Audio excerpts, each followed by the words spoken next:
작은 친절 하나가 인생을 바꿀 수 있을까요? 28살 평범한 여성의 이야기에서 그 답을 찾을 수 있습니다. 그녀의 감동적인 여정을 함께 하시죠. 안녕하세요. 저는 정수현이라고 합니다.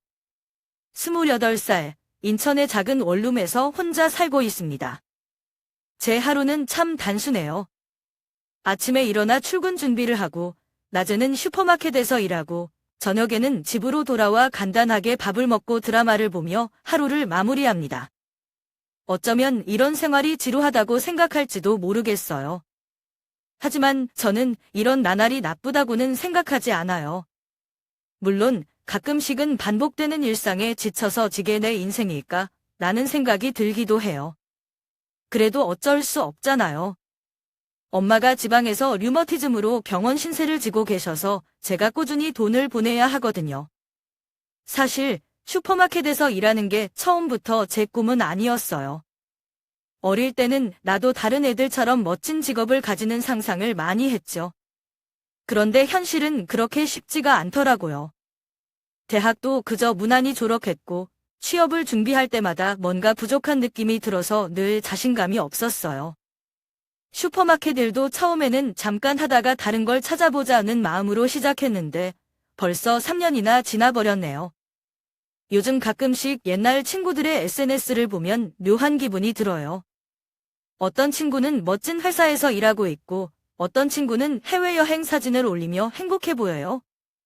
그런 모습을 보면 부러움이 없는 건 아니에요. 하지만 저는 제 상황에서 최선을 다하고 있다고 스스로를 위로하려고 노력해요. 제게는 엄마라는 이유가 있잖아요. 매일 아침 출근길에 버스를 타면 창밖으로 보이는 사람들이 많아요. 출근하는 직장인들, 학교 가는 학생들, 그리고 나처럼 바쁜 일상에 쫓기는 사람들. 그런 사람들을 보면서 저마다의 사정과 고민이 있겠지 생각하곤 해요. 하지만 어떤 날은 문득 생각해요. 내가 이대로 평생 살게 된다면 어떻게 될까 하고요. 제가 사는 집은 정말 작아요. 방 하나에 작은 주방이 붙어 있고 욕실도 비좁아서 샤워를 할 때마다 벽에 몸이 닿을 정도죠. 하지만 혼자 사는 데는 크게 불편하지 않아요. 가끔씩 친구를 초대하고 싶어도 이 좁은 공간에서는 어떻게 손님을 맞아야 할지 모르겠어서 결국 혼자 있는 게 익숙해졌어요. 퇴근 후 집에 돌아오면 가장 행복한 순간은 드라마를 보는 시간이에요. 제가 요즘 빠져있는 드라마는 로맨틱 코미디인데 하면 속 주인공들의 밝은 모습을 보면서 잠시 현실을 잊게 돼요.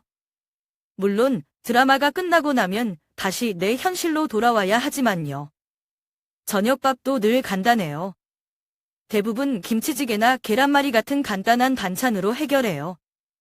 예전에는 요리를 해보고 싶다는 생각도 했지만 피곤한 몸으로 퇴근하고 나면 그냥 배만 채우면 된다는 생각이 들어서 대충 먹게 되더라고요. 가끔은 이런 제 일상이 너무 무미건조하게 느껴져요. 하지만 또 한편으로는 이렇게라도 살 수 있는 게 감사하다는 생각도 들어요. 엄마와의 통화에서 괜찮다는 말씀을 들으면 마음 한구석이 따뜻해지면서 힘이 나요. 제가 힘들다고 느낄 때마다 엄마가 더 어려운 상황을 견뎌내고 계시다는 걸 기억하면 다시 마음을 다잡게 돼요. 어쩌면 제 이야기가 그저 평범한 하루일지 몰라도 그 안에도 나름의 작은 이야기들이 있겠죠. 앞으로 언젠가 제 일상이 조금 더 특별해질 수 있을까요? 모르겠어요. 하지만 지금은 하루하루 최선을 다하고 싶어요. 그날은 3월의 어느 쌀쌀한 오후였어요. 인천의 날씨는 늘 그렇듯 바람이 거칠고 차가웠어요. 저는 슈퍼마켓 매대 정리를 마치고 잠시 숨을 돌리고 있었죠. 평소와 다를 바 없는 하루였지만 그날은 왠지 모르게 이상한 느낌이 들었어요. 슈퍼마켓 문 쪽에서 천천히 걸어 들어오는 한 할아버지가 눈에 띄었거든요. 그분은 헐거운 회색 코트를 입고 있었어요. 어깨는 약간 구부정하고 손에는 구겨진 종이를 꼭 쥐고 계셨죠. 얼굴에는 뭔가 잃어버린 사람 같은 표정이 역력했어요. 저도 모르게 그분을 주시하게 되었어요.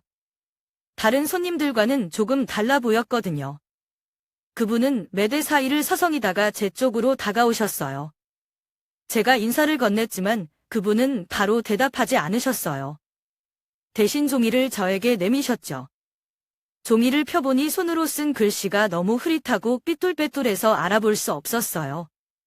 뭘 찾으시는 거세요? 하고 조심스럽게 물었더니 그제서야 그분이 말씀하셨어요. 아내가 필요한 걸 적어줬는데 무슨 물건인지는 모르겠구나. 그분의 목소리는 떨리고 있었어요. 순간 마음 한구석이 짠해졌어요. 아내를 위해 장을 보러 오신 것 같은데 어떻게 해야 할지 몰라 난처해 보였거든요. 저는 조금 더 자세히 물어보기로 했어요. 혹시 어떤 물건인지 대략적으로라도 말씀해 주실 수 있을까요? 하지만 할아버지는 고개를 저으며 잘 기억이 안 나 이걸 가지고 나오라는 말만 들었어 라고 말씀하셨죠.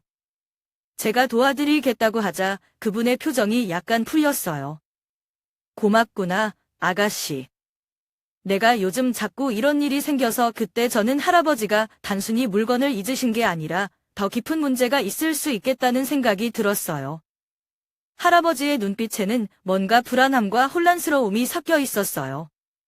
저는 할아버지를 모시고 매장을 천천히 둘러보며 필요한 물건들을 추측해 보려고 했어요. 과일 코너에서는 아내가 사과를 좋아했었는데 하며 중얼거리셨고, 유제품 코너에서는 멍하니 우유를 바라보셨어요. 그 모습을 보며 마음이 더 무거워졌어요. 아마도 할아버지께서 치매나 알츠하이머 같은 병을 앓고 계신 게 아닐까 싶었거든요. 결국 할아버지의 손을 붙잡고 카운터로 갔어요. 혹시 댁이 어디신지 말씀해 주실 수 있을까요? 제가 모셔다 드릴게요. 처음에는 조금 망설이셨지만 곧 주소를 떠올리시며 천천히 말씀하셨어요. 그날 저는 처음으로 제 일을 잠시 제쳐두고 매장을 떠나기로 결심했어요. 물론 규칙을 어기는 거라는 걸 알았지만 눈앞에 이 할아버지를 혼자 두는 건 도저히 할 수 없었어요. 저는 동료에게 상황을 설명하고 할아버지를 모시고 밖으로 나갔어요. 밖은 여전히 바람이 차가웠지만 할아버지를 부축하며 버스를 탔어요. 할아버지는 버스 안에서도 계속 손에 종이를 쥐고 있었어요. 마치 그 종이가 자신을 연결해줄 마지막 끝인 것처럼 보였어요. 저는 할아버지가 내리실 정류장을 확인하며 조심스럽게 대화를 이어갔어요. 아내분은 건강하시죠? 요즘 자꾸 잔소리를 하더군. 내가 뭘 자꾸 잊어버린다고. 할아버지는 억지로 웃으려 했지만 그 웃음 속에는 슬픔이 깃들어 있었어요. 그 말씀을 듣고 저는 더욱 그분을 도와드려야겠다는 생각이 들었어요. 집에 도착했을 때 한 젊은 남자가 뛰어나오더니 아버지 라고 외쳤어요. 그 순간 할아버지는 갑자기 울먹이며 손에 쥐고 있던 종이를 아들에게 내미셨어요. 내 어머니가 적어준 건데 내가 다 잊어버렸구나. 그 젊은 남자는 저를 향해 고개 숙이며 감사의 인사를 전했어요. 정말 감사합니다. 아버지가 가끔씩 이렇게 길을 잃으시는데 덕분에 무사히 돌아오실 수 있었어요. 그들의 대화를 보며 저는 가슴이 따뜻해졌어요. 비록 저는 그날 제 일을 제대로 하지 못했지만 이 작은 선행이 누군가에게 큰 도움이 될 수 있었다는 걸 느꼈거든요. 다음 날 저는 여느 때처럼 슈퍼마켓으로 출근했어요. 하지만 뭔가 분위기가 이상했어요. 동료들 중 일부가 저를 피하는 듯한 느낌이 들었죠. 어제 일이 생각나서 불안한 마음이 들었지만 별일 아니겠지 하고 넘어가려고 했어요. 그런데 점심시간이 되자 한 동료가 조심스럽게 저에게 다가왔어요. 수현아, 너 어제 잠깐 자리를 비운 거 보고 누군가가 관리자한테 말했나 봐. 지금 말들이 좀 있어. 그 말을 듣는 순간 머릿속이 하얘졌어요. 어제 할아버지를 돕기 위해 잠깐 자리를 비운 게 문제가 된 것 같았죠. 저는 가슴이 두근거리며 혹시라도 큰일이 될까 봐 불안했어요. 동료는 제가 괜찮은지 걱정하며 위로해줬지만 관리자가 저를 호출했다는 말을 듣는 순간 손이 떨리기 시작했어요. 관리자실로 들어갔을 때 관리자는 표정부터 냉랭했어요. 저는 상황을 설명하려고 애썼지만 관리자는 저를 전혀 이해하려 하지 않았어요. 수현 씨, 회사 규칙을 어겼다는 건 알고 있죠? 고객을 돕는 건 좋지만 그건 당신의 업무를 포기하면서까지 할 일이 아니에요. 이런 식으로 행동하면 다른 직원들에게도 영향을 줍니다. 그의 말투는 냉정했고 저를 질책하는 듯한 태도였어요. 저는 억울했지만 변명하는 게 더 문제를 키울 것 같아서 조용히 듣고만 있었어요. 이번 일은 경고로 처리하겠지만 다시는 이런 일이 없도록 해주세요. 알겠죠? 관리자의 말을 들으면서 저는 그저 고개를 끄덕였어요. 하지만 마음 한편에는 깊은 상처가 남았어요. 회의실에서 나오자마자 동료 몇 명이 걱정스러운 얼굴로 저를 쳐다봤어요. 괜찮아, 라는 말에 저는 괜찮다며 웃어 보였지만 사실 웃음이 전혀 나오지 않았어요. 한 동료는 저를 위로하려 했지만 다른 몇몇 동료들은 저를 피하거나 수군거리는 듯 했어요. 그날 오후 일터에서의 분위기는 더 냉랭해졌어요. 일부 동료들은 제가 괜히 나서서 문제를 키웠다고 수군거렸어요. 특히 한 동료는 직접적으로 내가 굳이 그런 일을 해서 우리 모두를 곤란하게 만들었다고 말하기도 했어요. 그 말을 듣는 순간 눈물이 나올 것 같았지만 저는 참으려고 애썼어요. 오해가 있은 후 저는 점점 회사에서 제 자리가 없어지는 것처럼 느껴졌어요. 처음에는 그냥 시간이 지나면 괜찮아질 거라고 스스로를 위로했어요. 하지만 일이 점점 심각해질더라고요. 동료들의 시선은 차가워졌고 마치 제가 뭔가 엄청난 잘못을 저지른 사람처럼 보였어요. 제가 지나갈 때마다 누군가 뒤에서 소곤거리는 소리가 들리는 것 같았어요. 수현 씨, 괜히 영웅처럼 행동하려다 일이 커진 거 아니야? 라는 말을 들었을 때는 정말 숨이 막히는 것 같았어요. 제가 단지 누군가를 돕고자 했던 선의의 행동이 이렇게 왜곡될 줄은 몰랐어요. 이런 말들을 들을 때마다 마음 한구석이 아려왔어요. 하지만 회사에서 어떤 반박도 하지 못했어요. 괜히 나섰다가 더 큰 문제가 될까 봐 두려워거든요. 동료들 중 몇몇은 대놓고 저를 피했고 점심시간에도 아무도 저와 함께 앉으려 하지 않았어요. 원래 친하게 지내던 동료들마저 저를 슬쩍 피하는 느낌이 들었어요. 매일 아침 회사에 가는 발걸음이 점점 무거워졌어요. 하루하루가 고통스러웠고 저는 점점 제 자신이 초라하게 느껴졌어요. 그만두고 싶다. 이 말이 제 머릿속을 떠나지 않았어요. 하지만 현실은 냉정했어요. 일을 그만두면 당장 생활비를 어떻게 마련할지, 엄마의 병원비는 어떻게 해야 할지 걱정이 밀려왔어요. 제가 의지할 곳은 아무데도 없었거든요. 이런 상황에서 일을 그만두는 건 너무 큰 도박 같았어요. 그래서 참고 또 참으면서 하루하루를 견뎠어요. 퇴근 후 집에 돌아오면 온몸이 녹초가 됐어요. 육체적으로 힘든 건 아니었지만 심리적인 피로감이 저를 무너뜨리고 있었어요. 집에 돌아와서는 저녁을 대충 먹고 소파에 앉아 텔레비전을 틀곤 했어요. 하지만 화면 속 밝은 드라마를 보는 것도 이제는 저를 위로하지 못했어요. 화면 속 인물들의 행복한 모습이 오히려 제 현실을 더 비참하게 느껴지게 했어요. 어느 날 정말 우울했던 하루를 보내고 집에 돌아왔을 때였어요. 뭔가 불안한 마음으로 은행 계좌를 확인했어요. 그리고 계좌 잔액을 본 순간 가슴이 철렁 내려앉았어요.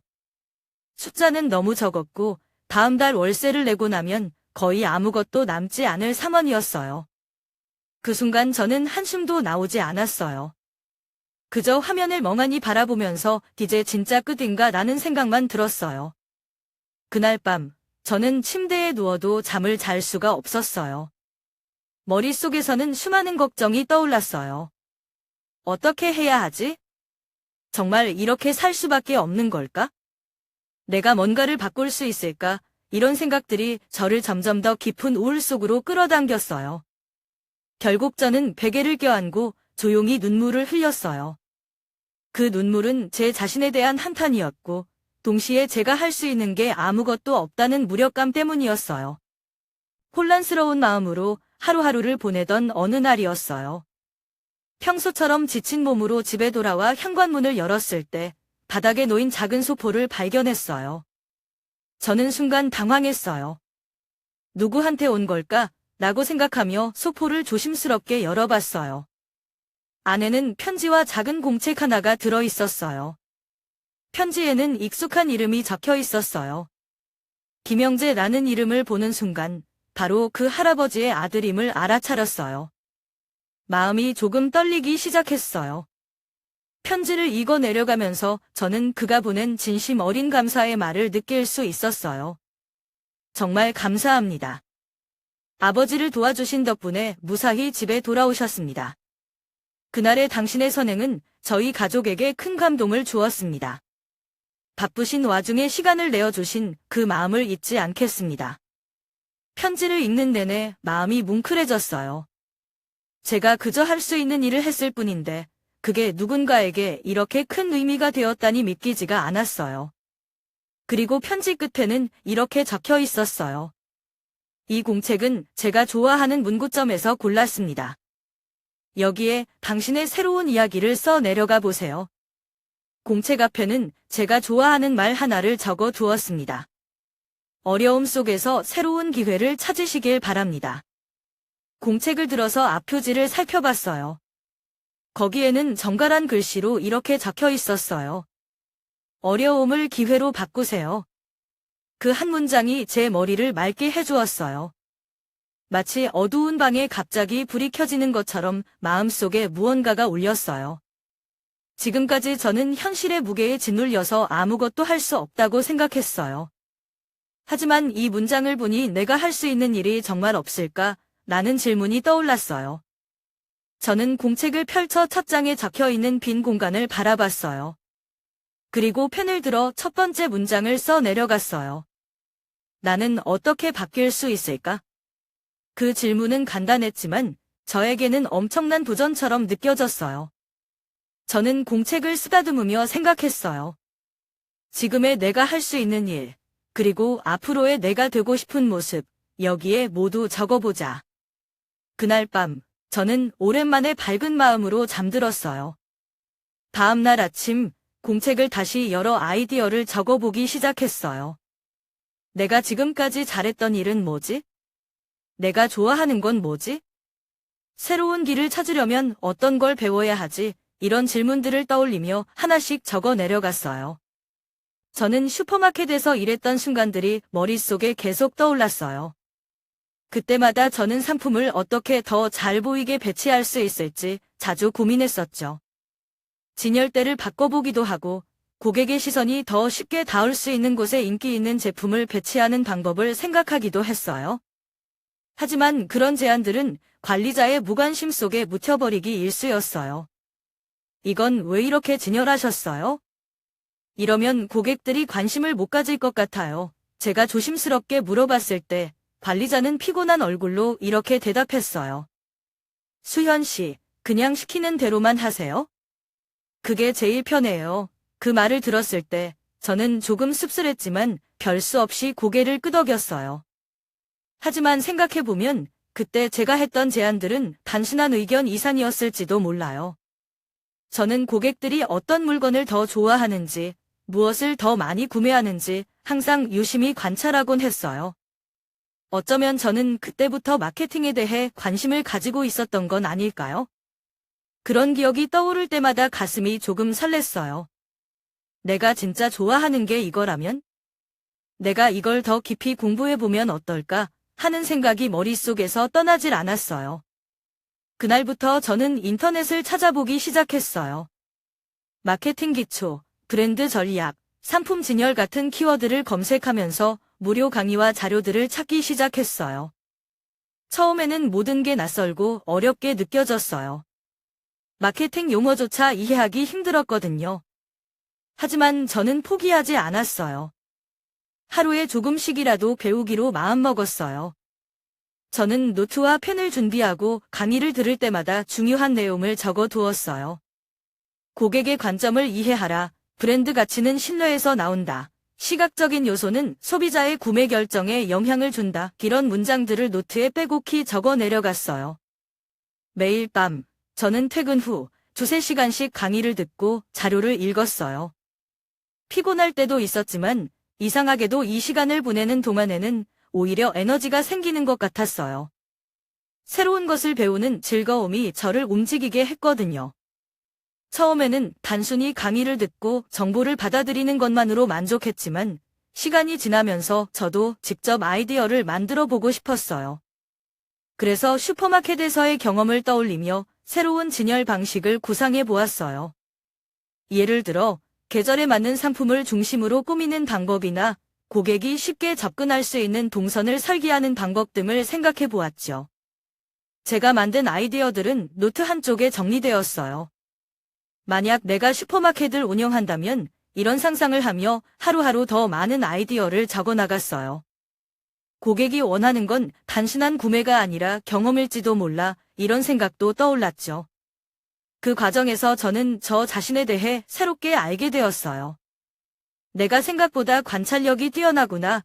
내가 이렇게 창의적으로 사고할 수 있다니 제 자신에게 조금씩 자신감이 생기기 시작했어요. 또한 제가 관심을 가지고 있는 분야가 단순히 재미를 위한 것이 아니라 실제로 가치 있는 일일 수도 있다는 걸 깨달았어요. 마케팅이라는 건 단순히 물건을 파는 것이 아니라 사람들과 소통하고 그들의 삶에 작은 변화를 가져다주는 일이더라고요. 이 모든 과정은 쉽지 않았어요. 때로는 포기하고 싶었던 순간도 있었어요.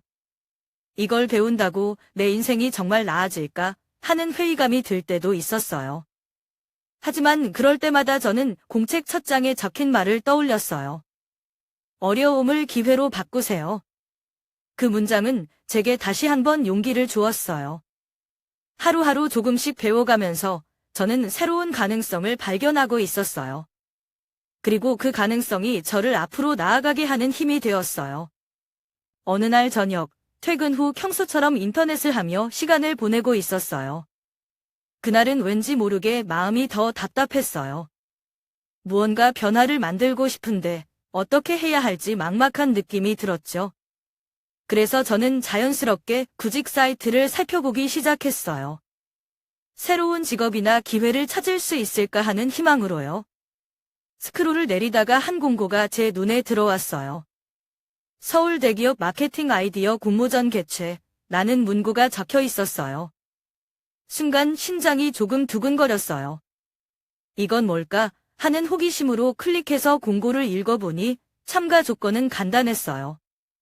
누구나 지원할 수 있고 마케팅 아이디어만 제출하면 된다는 거였어요. 하지만 곧 마음속에서 회의적인 목소리가 들려왔어요. 나 같은 사람이 이런 데서 뭘 할 수 있을까? 대기업 공모전이라니 참가자들은 다 대단한 사람들이겠지. 저는 한동안 화면을 바라보며 고민했어요. 도전하고 싶은 마음과 실패에 대한 두려움이 충돌하고 있었거든요. 결국 저는 마음을 다잡기로 했어요.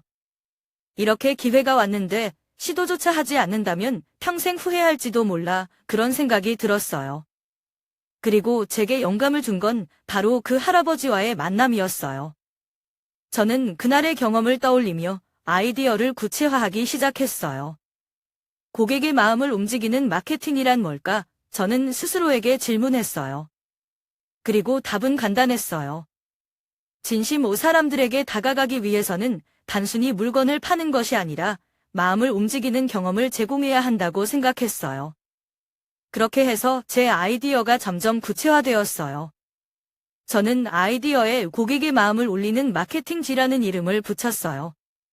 특히 작은 선행이 사람들에게 큰 감동을 줄 수 있다는 걸 강조하고 싶었어요. 그 아이디어를 발전시키기 위해 저는 밤을 새우기 시작했어요. 퇴근 후 집에 오면 바로 공책과 노트북을 펼치고 작업에 몰두했어요. 처음에는 뭘 어떻게 시작해야 할지 막막했지만 생각을 정리하고 자료를 조사하면서 점점 자신감이 생기기 시작했어요. 이 아이디어는 단순히 제품 판매가 아니라 고객과의 감정적 연결을 목표로 한다.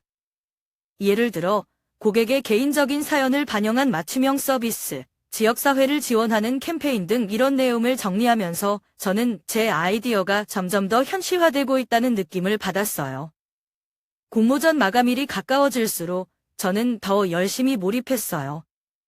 그 과정에서 많은 어려움도 있었어요. 때로는 무슨 말을 써야 할지 몰라 몇 시간 동안 빈 화면만 바라보기도 했고, 다른 사람들이 훨씬 더 나은 아이디어를 낼 것 같아 두려운 마음이 들기도 했어요. 하지만 그럴 때마다 저는 마음속으로 외쳤어요. 나는 나만의 이야기를 가지고 있어. 내가 경험한 것을 솔직하게 전달하면 그 자체로 충분히 의미 있을 거야. 그렇게 3일 밤낮을 거의 쉬지 않고 작업한 끝에 마침내 제안을 완성했어요. 제 아이디어는 단순히 마케팅 전략이 아니라 사람들에게 진심을 전하는 방법을 이야기하고 있었어요. 마지막으로 한 번 더 자료를 검토한 뒤 저는 제출 버튼을 눌렀어요. 제출을 마치고 나니 묘한 감정이 들었어요. 긴장이 풀리면서 안도감도 들었지만 한편으로는 결과에 대한 불안감도 있었어요. 이게 과연 좋은 평가를 받을 수 있을까 하는 걱정이 머릿속을 떠나지 않았어요. 하지만 저는 스스로에게 약속했어요. 결과가 어떻든 간에 이번 도전은 내게 큰 의미가 있어. 나는 포기하지 않았고 내 이야기를 세상에 전했어. 그날 밤 저는 오랜만에 깊은 잠을 잘 수 있었어요. 마음 한구석에는 작은 희망이 피어나고 있었어요. 그리고 그 희망이 앞으로의 제 삶에 어떤 변화를 가져올지 기대가 되기 시작했어요. 제가 공모전 제출을 마치고 며칠 뒤였어요. 그동안 긴장했던 마음이 조금은 풀렸지만 일상은 여전히 바쁘고 정신없었어요. 그러던 어느 날 고향에 계신 엄마에게서 전화가 걸려왔어요. 평소처럼 안부를 묻는 전화라고 생각했는데 엄마의 목소리는 평소와 다르게 힘이 없었어요. 수현아, 괜찮니? 엄마가 좀 아파서 병원에 왔어. 그 말을 듣는 순간 저는 머릿속이 하얘졌어요. 엄마는 늘 강한 분이셨고 웬만해서는 아프다는 말을 잘 하지 않으셨거든요. 저는 다급히 물었어요. 엄마, 어디 아프세요? 지금 병원에 계세요? 큰 병원이에요. 의사 선생님이 뭐라고 하셨어요? 엄마는 괜찮다고 하셨지만 저는 도저히 믿을 수 없었어요. 바로 휴가를 내고 고향으로 내려가기로 결심했어요. 회사에 상황을 설명하고 기차표를 예매한 뒤 급히 가방을 챙겼어요. 고향에 도착해 병원으로 달려갔을 때 엄마는 병실에 누워 계셨어요. 얼굴이 평소보다 창백해 보였고 그 모습을 보는 순간 눈물이 나올 것 같았어요. 엄마는 저를 보자마자 웃으며 말씀하셨어요. 이렇게 갑자기 오지 않아도 되는데 엄마 괜찮아. 걱정 마. 하지만 저는 엄마의 말을 듣고도 마음이 놓이지 않았어요. 의사와 상담한 결과 엄마의 상태는 심각하지 않지만 꾸준히 치료를 받아야 한다는 말을 들었어요. 치료비가 만만치 않다는 것도 알게 되었죠. 엄마가 병원에 계신 며칠 동안 저는 병실에서 엄마를 돌보며 계속 고민했어요. 이 상황에서 내가 뭘 더 할 수 있을까? 머릿속은 온통 복잡한 생각들로 가득했어요. 그러던 중 제게 한 통의 이메일이 도착했어요. 공모전에 대한 소식이었어요. 손이 떨리는 마음으로 이메일을 열어보니 축하합니다. 귀하의 아이디어가 결선에 진출하였습니다. 결선에서는 직접 발표가 진행되며 발표 일정은 아래와 같습니다. 라는 내용이 적혀 있었어요. 저는 그 이메일을 몇 번이나 다시 읽었어요. 제 아이디어가 결선에 진출했다는 사실이 믿기지 않았어요. 하지만 기쁨도 잠시, 저는 곧 현실적인 문제에 부딪혔어요. 서울에서 결선 발표를 준비하려면 시간이 필요했고 발표 준비도 만만치 않은 일이었어요. 게다가 엄마의 병간호도 소홀히 할 수 없었어요. 엄마와 충분히 상의한 끝에 저는 서울로 돌아가기로 결심했어요. 엄마는 제 손을 꼭 잡고 말씀하셨어요. 수현아, 엄마는 정말 괜찮으니까 너는 너의 길을 가야 해. 이 기회는 너에게 다시 오지 않을 수도 있어. 후회 없이 도전해보렴. 엄마의 말에 저는 울컥했지만 다시 한번 마음을 다잡았어요. 그래, 이건 정말 내 인생을 바꿀 기회일지도 몰라. 그렇게 짐을 꾸려 서울로 돌아가는 기차에 올랐어요. 창밖으로 스쳐 지나가는 풍경을 보며 저는 마음속으로 발표 준비를 반복했어요. 나는 왜 이 아이디어를 제안했을까? 이 아이디어가 왜 중요한 걸까? 스스로에게 계속 질문하며 답을 정리했어요. 서울에 도착한 후 저는 발표장을 향해 발걸음을 옮겼어요. 대회 장소는 대기업의 본사 건물이었는데 처음 보는 화려한 로비와 고급스러운 분위기에 저는 살짝 위축되었어요. 하지만 곧 마음을 가다듬고 등록 데스크로 향했어요. 접수를 마치고 발표 순서를 기다리는 동안 주변을 둘러보니 다른 참가자들이 눈에 들어왔어요. 그들은 모두 자신감에 차 있는 듯 보였어요. 깔끔한 정장 차림에 준비된 자료를 검토하거나 서로의 발표 주제를 이야기하는 모습이 인상적이었죠. 그런 모습을 보니 저는 점점 불안해지기 시작했어요. 내가 여기서 정말 경쟁할 수 있을까? 내 아이디어가 과연 이들만큼 설득력이 있을까? 드디어 제 차례가 되었습니다. 이름이 호출되었을 때 저는 긴장된 마음을 억누르며 무대 위로 올라갔어요. 앞에는 심사위원들과 수많은 관객들이 앉아 있었어요.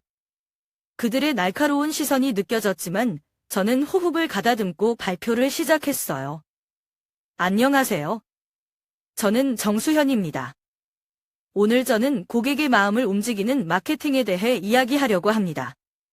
저는 제 발표를 단순한 숫자나 전략으로 채우고 싶지 않았어요. 대신 제가 실제로 경험했던 이야기를 중심으로 풀어나가기로 결심했어요. 할아버지를 도와드렸던 일부터 시작했어요. 몇 달 전 한 할아버지를 도와드린 일이 있었습니다. 그날 저는 단순히 한 사람을 도왔을 뿐이지만 그 경험을 통해 사람들과의 진심 어린 연결이 얼마나 중요한지 깨달을 수 있었습니다. 저는 그 경험에서 얻은 깨달음을 어떻게 마케팅 전략으로 발전시켰는지 설명했어요. 마케팅은 단순히 물건을 파는 것이 아니라 고객과의 감정적인 연결을 만들어내는 것입니다. 저는 고객의 마음을 울리는 마케팅이라는 개념을 제안합니다. 이는 단순한 거래가 아니라 사람 대 사람으로서의 소통을 목표로 합니다. 발표를 진행하며 저는 심사위원들의 표정을 살폈어요. 어떤 분은 메모를 하며 고개를 끄덕였고 어떤 분은 팔짱을 낀 채로 저를 주의 깊게 바라보고 있었어요. 그들의 반응이 저를 더 긴장하게 했지만 저는 계속 이야기를 이어갔어요. 마지막으로 저는 이렇게 말했어요. 저는 작은 친절이 세상을 바꿀 수 있다고 믿습니다.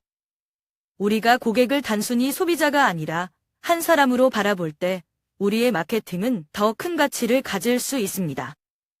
발표를 마치고 잠시 정적이 흘렀어요. 그 순간이 마치 영원처럼 느껴졌어요. 하지만 곧 관객석에서 박수가 터져나왔어요. 그 박수는 점점 커졌고 저는 그 소리를 들으며 벅찬 감정을 느꼈어요. 무대에서 내려와 자리에 앉았을 때 심사위원 중 한 분이 저를 향해 미소를 지으며 고개를 끄덕이는 모습이 보였어요. 그제야 저는 제 발표가 단순히 끝난 것이 아니라 누군가에게 의미 있는 메시지를 전달했다는 확신이 들었어요. 그날 밤 저는 다시 한번 생각했어요. 결과가 어떻게 나오든 나는 내가 할 수 있는 최선을 다했어. 그 생각이 저를 위로했고 새로운 희망을 품게 해주었어요. 그날은 제가 결코 잊을 수 없는 날이었어요. 공모전의 최종 발표와 시상식이 있는 날이었죠. 심장이 두근거리는 것을 억누르며 발표장을 향했어요. 발표장 안은 긴장감으로 가득 차 있었고 참가자들은 각자의 자리에 앉아 결과를 기다리고 있었어요. 결과 발표가 시작되었고 호명되는 이름들을 들으며 저는 점점 더 초조해졌어요. 정말 내 이름이 불릴까 하는 생각이 머릿속을 떠나지 않았어요. 마침내 최종 우승자가 발표될 순간 심사위원장이 마이크를 잡고 저를 바라보며 말했어요. 이번 공모전의 최종 우승자는 정수현 님입니다. 순간 귀를 의심했어요. 제 이름이 맞나? 정말 제가 우승한 건가? 주변에서 박수 소리가 들려오고 사람들의 시선이 저를 향하는 것을 느끼며 그제야 사실임을 깨달았어요. 저는 자리에서 일어나 무대 위로 걸어 나갔어요. 심사위원장이 트로피와 상장을 건네주시며 축하의 말을 전했어요. 정수현님의 아이디어는 단순한 마케팅 전략을 넘어 고객과의 진정성 있는 연결을 만들어내는 방법을 제시했습니다. 이는 우리 모두에게 큰 영감을 주었습니다. 그 말을 듣는 순간 그동안의 노력과 고생이 모두 보상받는 것 같았어요. 눈물이 날 것 같았지만 저는 최대한 미소를 지으며 감사 인사를 전했어요. 시상식이 끝난 후 저는 곧바로 이 대회를 주최한 대기업의 마케팅 부서에 채용되었습니다. 새로운 직장은 제게 새로운 도전과 설렘을 동시에 안겨주었어요. 팀원들은 저를 따뜻하게 맞아주었고, 저는 그들과 함께 일하며 많은 것을 배우기 시작했어요. 그러던 어느 날, 제 상사가 저를 그의 사무실로 부르셨어요. 그분은 미소를 지으며 저에게 한 가지 이야기를 들려주셨어요. 수현 씨, 하나 알려줄 게 있습니다. 혹시 우리 아버지를 도와준 적이 있지 않나요? 저는 순간 놀랐어요. 네. 아버님을요. 그분은 고개를 끄덕이며 말씀하셨어요. 그 공모전 아이디어에 쓰인 이야기를 듣고 바로 알아챘습니다. 제 아버지가 도움을 받았던 날, 제가 수연 씨가 어떤 사람인지 알아보고 싶었어요. 그리고 그 이야기가 제 마음을 울렸습니다. 그래서 공모전 아이디어를 더 유심히 보게 되었죠. 그제야 저는 모든 것이 연결되는 느낌을 받았어요. 단순히 친절을 베풀었던 그날의 작은 행동이 이렇게 큰 결과를 가져올 줄은 꿈에도 몰랐어요. 저는 감동과 놀라움에 말을 잇지 못했어요. 그분은 미소를 지으며 덧붙였어요. 수연 씨는 단순히 아이디어만 좋은 게 아니라 그 진정성을 행동으로 보여줬어요. 그 점이 정말 중요했습니다. 그날 이후 저는 더 많은 책임감을 느끼며 일하게 되었어요. 이 회사에서 제 역할은 단순히 마케팅 전략을 세우는 것 이상이었어요. 사람들과의 연결, 진심 어린 소통, 그리고 고객의 삶에 긍정적인 변화를 가져오는 일을 함께 만들어가는 것이었죠. 시간이 지나면서 저는 회사에서 점점 더 중요한 역할을 맡게 되었어요. 프로젝트를 성공적으로 이끌며 동료들과의 신뢰도 쌓았고 고객들에게도 좋은 반응을 얻었어요. 하지만 무엇보다 제게 가장 중요한 깨달음은 따로 있었어요. 작은 친절이 세상을 바꿀 수 있다. 그때 그 할아버지를 도운 것이 저의 인생을 바꿨고 제가 그 진심을 바탕으로 만든 아이디어가 많은 사람들에게 감동을 주었어요. 저는 그 경험을 통해 우리가 하는 작은 행동 하나하나가 얼마나 중요한지를 다시금 느끼게 되었어요. 물론 새로운 직장에서도 어려움은 있었어요. 도전과 실패, 그리고 예상치 못한 난관들이 종종 저를 힘들게 했지만 그럴 때마다 저는 스스로에게 이렇게 말했어요. 나는 이미 한 번 나 자신을 믿고 어려움을 극복했어. 이번에도 할 수 있어? 이제 저는 그때의 경험을 다른 사람들과 나누며 그들에게 용기를 주고 싶어요. 삶은 때로는 예기치 못한 방향으로 흘러가지만 진심과 노력은 언젠가 반드시 보답받는다는 것을 저는 확신합니다. 삶은 여전히 도전으로 가득 차 있지만 저는 매일 아침 더 큰 희망과 믿음을 가지고 하루를 시작합니다. 그리고 그 희망은 제 인생을 바꿔준 작은 친절과 연결된 이야기로부터 시작되었음을 결코 잊지 않을 거예요.